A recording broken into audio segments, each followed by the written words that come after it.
श्री कृष्ण कहते हैं कि इंसान को धैर्य रखना चाहिए, चाहे कुछ भी हो। धैर्य से ही हर चीज का समाधान होता है। समय व्यक्ति को आगे बढ़ना सिखाता है। समय के साथ इंसान को आगे बढ़ते रहना चाहिए। लोगों की बातों को ध्यान ना देने से अच्छा है निरंतर कर्म करते रहना चाहिए। कर्मों से ही व्यक्ति महान बनता है। परिस्थिति को लेकर नहीं बैठना चाहिए, बल्कि इंसान आगे बढ़ते रहना चाहिए। व्यर्थ चिंता करने से अच्छा है अपने काम पर ध्यान दो। जिनका इस संसार में कोई नहीं होता, इनके सर पर हमेशा कृष्ण का हाथ होता है। जीवन में परिस्थितियां चाहे कितनी भी विपरीत हो, इंसान के साथ जो कुछ भी होता है अच्छे के लिए होता है। जिसने एक बार मन में हारने का सोच लिया, उसे कोई नहीं जिता सकता। उसका हारना पक्का होता है। जो अपने मार्ग से भटक जाते हैं, उन्हें श्री कृष्ण रास्ता दिखाते हैं। परिस्थितियों से कतराना नहीं चाहिए, बल्कि उनका डटकर मुकाबला करना चाहिए। निरंतर कर्म करना व्यक्ति का धर्म होता है। कर्म से ही इंसान कर्मवीर बनता है। जिंदगी के हाथ नहीं होते, लेकिन कभी कभी वो ऐसा थप्पड़ मारती है जो पूरी उम्र याद रहता है। श्री कृष्ण कहते हैं, बहुत तकलीफ देता है वो जख्म जो बिना किसी कसूर के मिले हो। बोले गए शब्द, गुजरा हुआ वक्त और टूटा हुआ भरोसा कभी वापस नहीं आता। जो अंधेरे से गुजर चुके हैं, बस वही समझते हैं कि जब कुछ भी नजर ना आए तो क्या क्या दिखाई दे जाता है। लोग आपकी कदर तभी करेंगे जब आप उनको उन्हीं की तरह अनदेखा करना सीख जाओगे। कहाँ मिलता है कभी कोई समझने वाला, जो भी मिलता है समझा कर चला जाता है। श्री कृष्ण कहते हैं, अपनी कमियों पर भी नजर रखो। हर बार गलती दूसरों की नहीं होती। सपना हमेशा बड़े से बड़ा देखो। चांद नहीं मिला तो क्या हो, आसमान तक तो पहुंचोगे। जिंदगी ने एक बात जरूर सिखाई है कि माँ के सिवा कोई अपना नहीं होता। जिसकी गलतियों से भी मैंने रिश्ता निभाया है, उसने बार बार मुझे फालतू होने का एहसास दिलाया है। क्रोध बुरा होता है, पर जहां जरूरत हो वहां दिखाना ही चाहिए। नहीं तो गलत करने वालों को एहसास कभी नहीं होगा कि वो गलत कर रहा है, और वो हमेशा आपके साथ वैसा ही व्यवहार करता रहेगा। ये दुनिया बड़ी मतलबी है, इससे अच्छाई की उम्मीद कभी मत करना। कोई भी यहाँ हमेशा के लिए साथ देने वाला नहीं है। अगर जिंदगी में आगे बढ़ना चाहते हो तो अकेले चलना सीख लो। रात को रोक कर सोना और सुबह उठकर किसी को महसूस भी नहीं होने देना। जिंदगी ये हुनर भी सिखा देती है। अज्ञानी होना उतना शर्म की बात नहीं है जितना सीखने की इच्छा ना रखना। किसी से प्यार करो तो इतना करो कि जब भी वो तकलीफ में आए, सबसे पहले उसे तुम्हारी याद आए। खुद का मान चाहते हो तो औरों का भी मान रखो। कहने को अगर जीभ मिली है तो सुनने के लिए कान भी रखो। कुछ लोग हमसे फायदा उठाते हुए भी कुछ इस तरह से पेश आते हैं जैसे हमसे फायदा उठाकर भी वो हम पर कोई एहसान कर रहे हैं। श्री कृष्ण कहते हैं, किसी के साथ गलती करके अपनी बारी का इंतजार जरूर करना।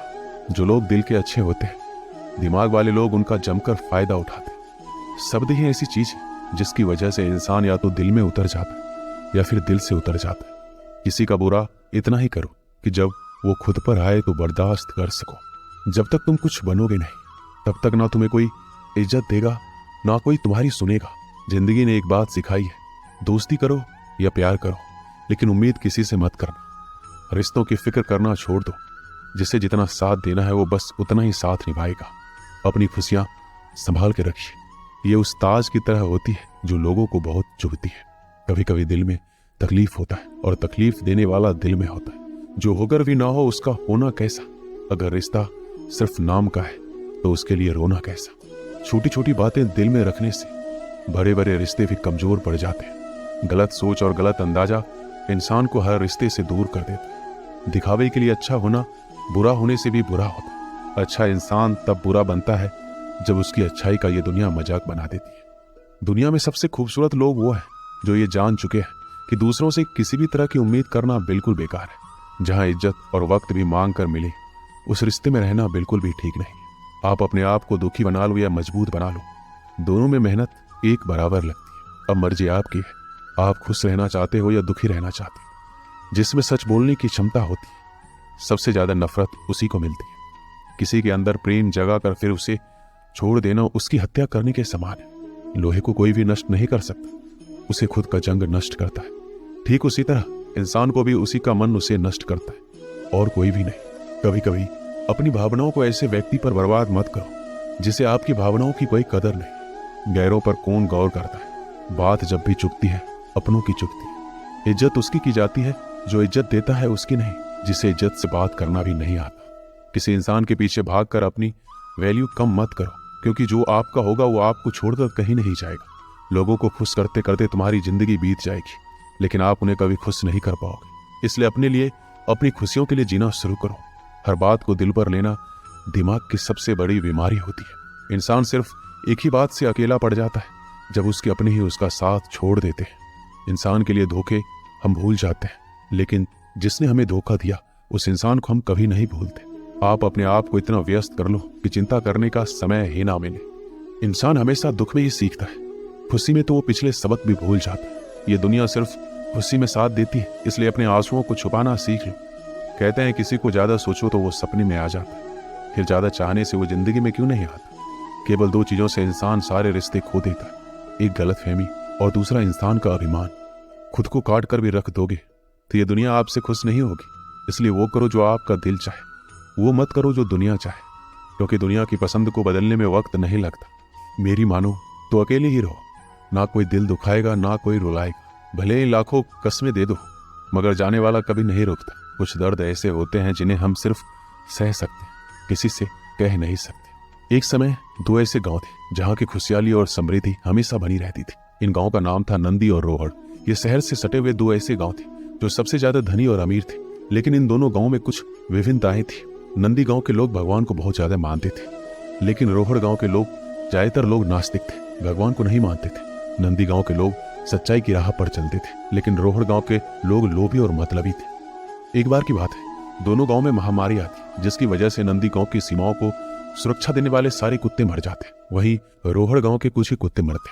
महामारी फैलते फैलते अन्य जानवरों तक पहुंचती और नंदी गांव के सारे जानवर मर जाते। वहीं रोहड़ गांव में इसका ज्यादा प्रभाव नहीं पड़ता। कुछ समय बाद नंदी गांव में एक नई घटना घटित होती है कि जिस तालाब से नंदी गांव को पानी आता था, वो तालाब धीरे धीरे सूखने लग जाता, जिसकी वजह से अब नंदी गांव के लोगों को पानी की बहुत दिक्कत आ जाती है। तालाब सूखने से सारे हरे भरे खेतों में सूखा पड़ने लग जाता है, सारे पेड़ पौधे मुरझाने लग जाते हैं। तभी नंदी गांव के लोग निर्णय करते हैं कि अब वो जाके रोहड़ गांव के लोगों से मदद मांगे। परंतु रोहड़ गांव के लोग लोभी और लालची होते, उनके पास सब कुछ होने के बावजूद भी वो नंदी गांव के लोगों की मदद नहीं करते।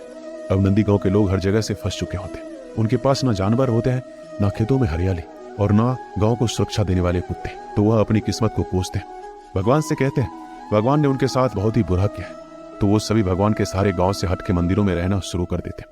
एक रात बहुत सारे चोर और डाकू नंदी गांव में प्रवेश करते। जब वो लुटेरे गांव में प्रवेश कर रहे होते तो वो देखते कि गांव की सीमा को सुरक्षा की कोई व्यवस्था ही नहीं है। यहाँ ना कोई जानवर है, ना कोई हरियाली है, अर्थात इस गांव में कोई नहीं रहता। यह सोचकर लुटेरे आगे बढ़ जाते। आगे बढ़कर जब वो रोहड़ गांव में पहुंचते तो देखते हैं गांव के सुरक्षाकर्मी भी, कुत्ते भी भौंकने लगते। लुटेरे सारे कुत्ते और सुरक्षाकर्मी को मार देते और देखते हैं गांव में हरियाली है, जानवर है, इंसान है। तो सारे लुटेरे गांव में फैल जाते, वो सब कुछ लूट लेते हैं और सारे गांव को आग लगा देते हैं, सारे लोगों को मार देते हैं और भाग जाते हैं। अगली सुबह जब आसपास के गांव वालों को इसका पता चलता है कि रोहड़ गांव में अब कोई नहीं बचा, पूरा गांव शमशान बन चुका है और नंदी गांव में किसी को हानि तक नहीं पहुंची, तो नंदी गांव के लोगों को समझ आता है कि भगवान ने उनके लिए जो भी दिक्कतें और परेशानियां दी थी उनमें उनका ही भला था, अर्थात जो होता है अच्छे के लिए ही होता है। इस कहानी से हमें ये सीख मिलती है कि हमारे जीवन में जो कुछ भी अच्छी या बुरी घटनाएं होती उनके पीछे भगवान ने आपके लिए कुछ बेहतरीन और बड़ा सोचा होता। बस शर्त है आप खुश रहिए।